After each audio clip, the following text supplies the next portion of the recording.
I think I'll just jump right into this one and maybe talk about the environment I'm in. So this is Israel. This is Tel Aviv. You can see, for those of you actually watching the video, great big buildings behind me, and then I sort of went to this park, and it's, I don't know, like a nice kind of open area with palm trees. And if you're watching the video, you'll see that it looks really sunny as well. So it's about 31 Celsius here at the moment. So otherwise normal temperatures, which is good. The weather here is actually surprisingly like home. Maybe a fraction drier than what it would be at home, like during our summer. So it feels pretty normal for me. And rather than drinking coffee or beer this time, I actually have nice juice too. So that's one of the nice things I have a lot of here, is some pretty cool juices and food and stuff like that. So let me talk a bit about Israel, and then I'll move on to other things. So I came here for Cyber Week, which is a massive event. In fact, someone was saying it is the world's largest info security event. It's like 8,000 or 9,000 people come to this event, and it's held at the Tel Aviv University. So I've been backwards and forwards to university during the week. It's a really interesting. I probably should talk about Tel Aviv. Yeah, let me talk about Tel Aviv and Israel, and then I'll talk about the event as well. So this is actually my first trip to Israel. I've never been to Israel before, and I guess I wasn't really giving it a lot of thought about what to expect. It's probably not something I didn't expect. Maybe some of the things I found a little bit, I guess, different to a lot of the places I go. Everything is very, very Hebrew. And what I mean by that is I'll go somewhere like, obviously I've been in Norway a bit lately. They speak Norwegian, but everything is kind of either in English as well, or people come in and out of English and Norwegian without even sort of thinking about it. Here, particularly like the taxi drivers, the security guards at buildings and things, they're very Hebrew with little to no English. Everyone that I've interacted with professionally, like absolutely beautiful, perfect English. A lot of them spent time in the States as well, so they've obviously had a chance to work on that. But that's one of the things that's quite different. There's a beach down here, which I did expect. It's on the Mediterranean, and it kind of feels like you might have a beach in, I don't know, like the south of France or Spain or something like that. The same sort of beaches and water and environment. Very different to Aussie beaches. And in fact, I had like a number of people going, have you gone to the beach? The beach is really nice. And I'm going, yeah, that's not a beach. And actually, like in fairness, it's a nice environment because you're by the water. They've got restaurants and stuff by the beach. But it's not like that squeaky clean white sand and blue water that I'm used to at home. And there's no waves or anything like that here. So it's very different to the beaches that I'm used to. So I have been scootering around everywhere here. A little bit like many parts of the world, there are now electric scooters everywhere. And I sort of took taxis for the first day, and then I went, this is crazy. Like, the taxis are expensive, you have to wait for them. There's like Lime scooters and equivalent everywhere. So I've been scootering everywhere, feeling pretty proud of myself, being able to get everywhere, not crash, not die, anything like that. And I was just riding the scooter back from the last meeting I had this morning, and I was like, this is really nice. And then I got stopped by the cops. So I got a ticket by the Israeli traffic cops, I guess they were. Like, these were cops that didn't have machine guns, unlike a lot of the other cops I see around here. They've got freaking machine guns. And they're like, okay, where's your passport? And that was about the only English they had. And then they handed me documentation that was all in Hebrew, and it's like, sign this. So, well, what are my options right now? I want to get my passport back, so sign this. And then I just went and had lunch, and someone at lunch recognised me, still strange, and I said, hey, can you read this Hebrew for me? I got like a $100 fine, like a 100 Aussie dollar fine, 250 shekels for riding on the footpath. So now I need to find someone who can read Hebrew, which I'll do at my next meeting, so that I can pay the fine for riding the scooter on the footpath. Frankly, good ROI, because the roads here, holy shit, I'm not riding a scooter on the roads here. I would like to get out of here in one piece. So I think that that's a reasonable ROI. And I think by the time I'm done here, I probably would have spent $200 on scooters anyway. So, if I only get that ticket, not too bad. I know who to look out for now when I'm riding the scooters around. So from like a personal mobility perspective, that's been awesome, because I've just been able to go everywhere I've wanted to on my own, at my own pace. And some of it has just been like cruising along the beach from one spot to another. So the meeting I have this afternoon, it's like just cruise down the beach.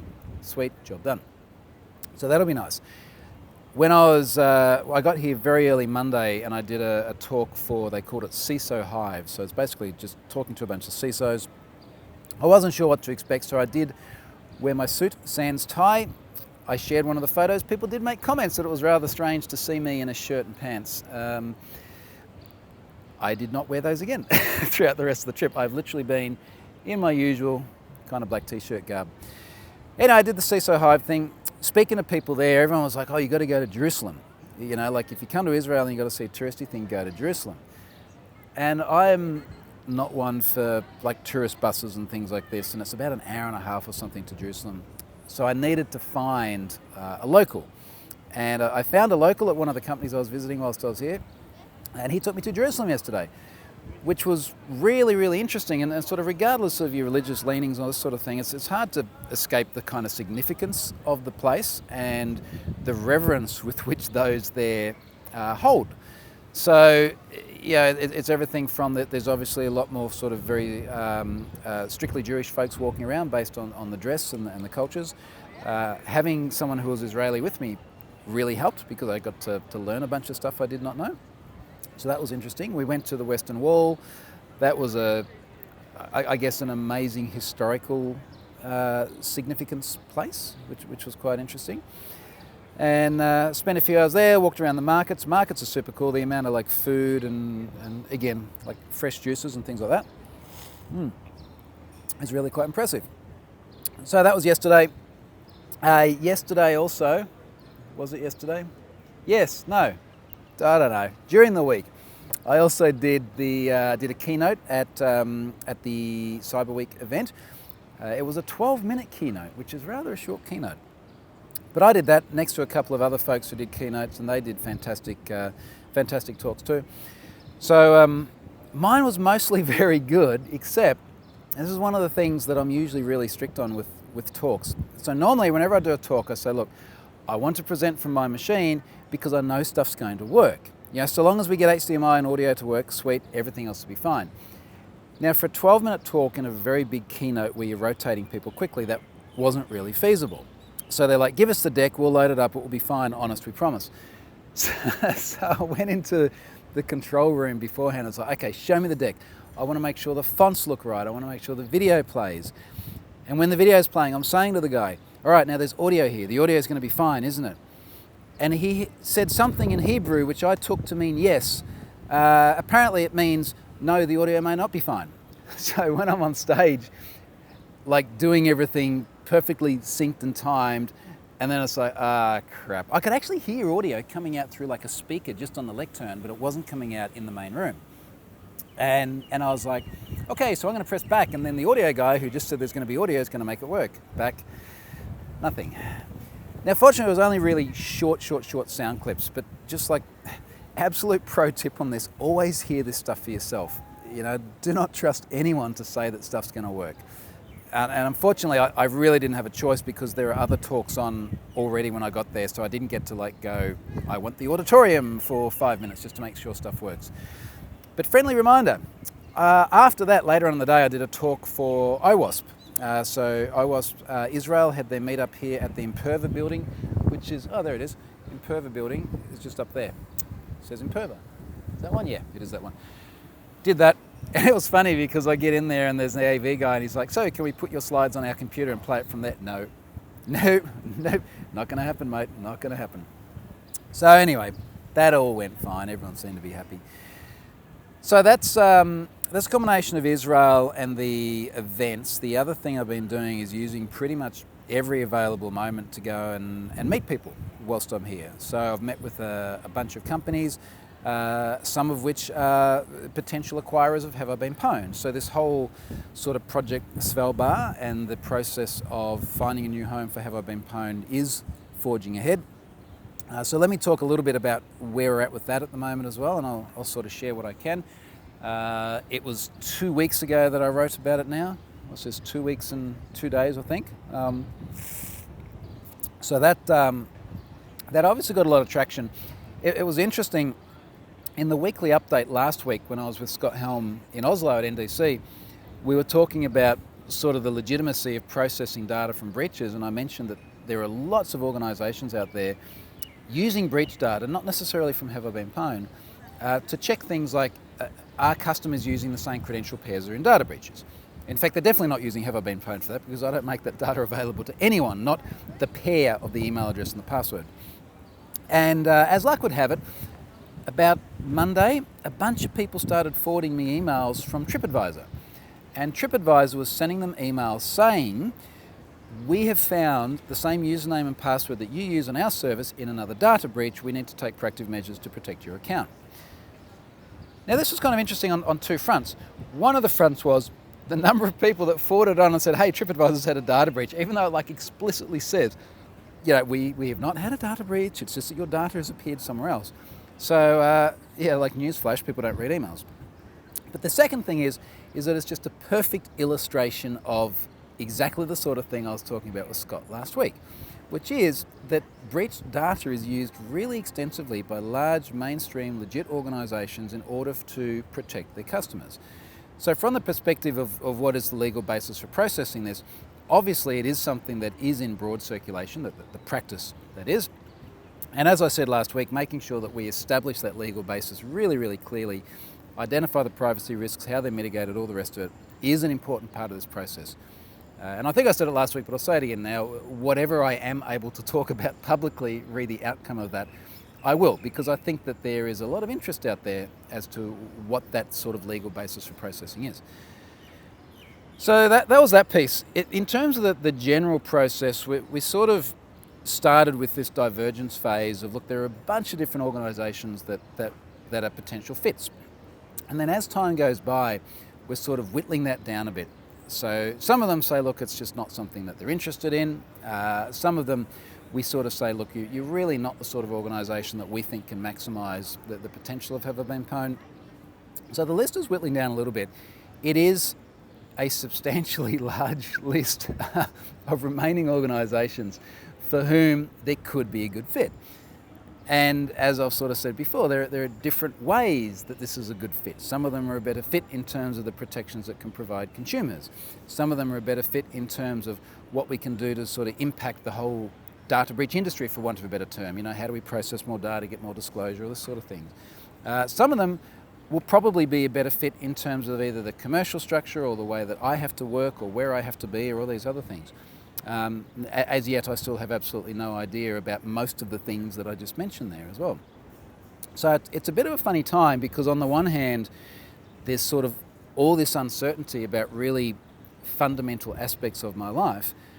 But on the other hand, there's so much interest and so much demand. We're sort of going, well, this is going to present some really amazing opportunities in life.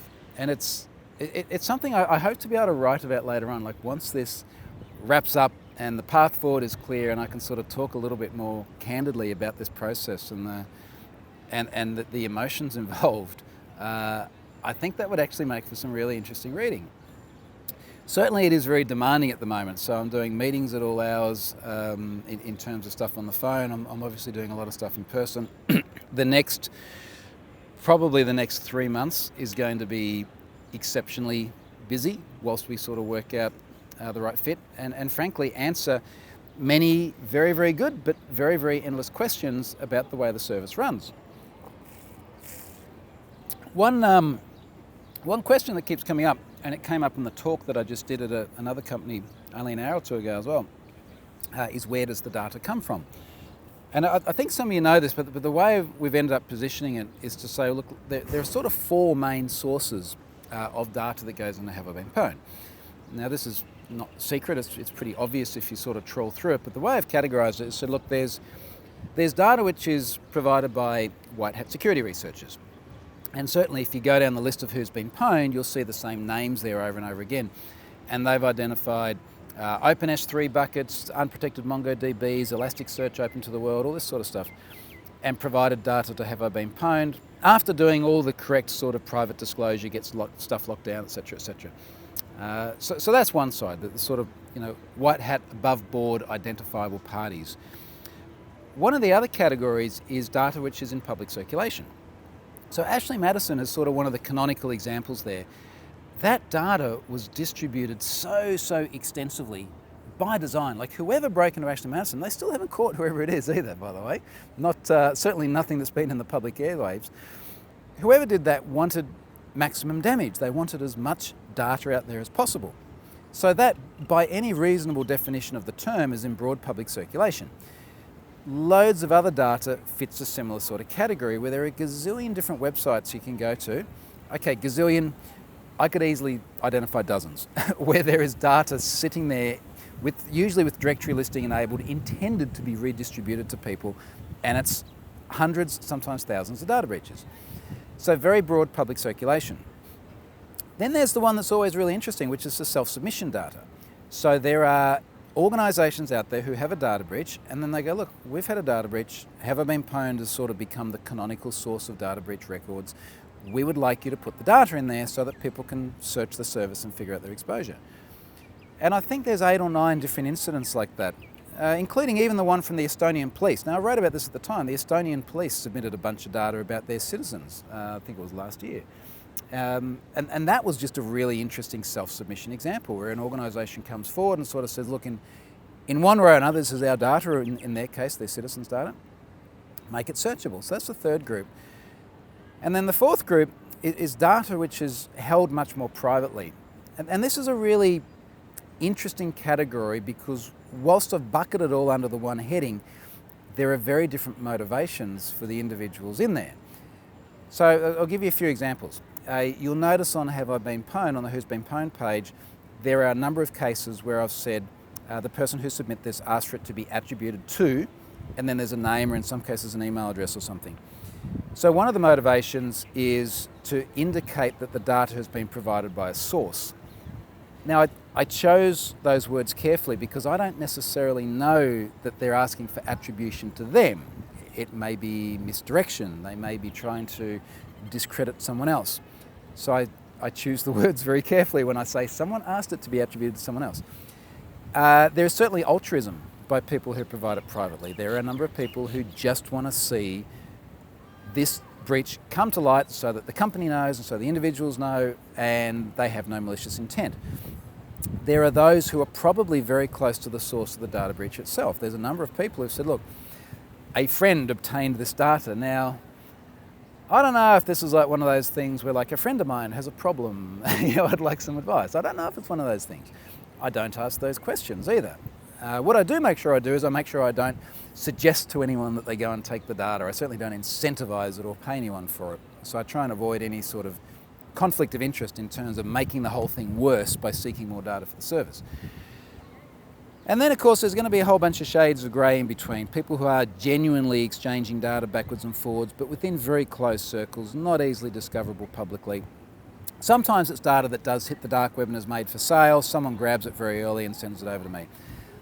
So there's sort of the 4 different categories that address that one question, which has been coming up again and again. So alongside that, all sorts of other questions.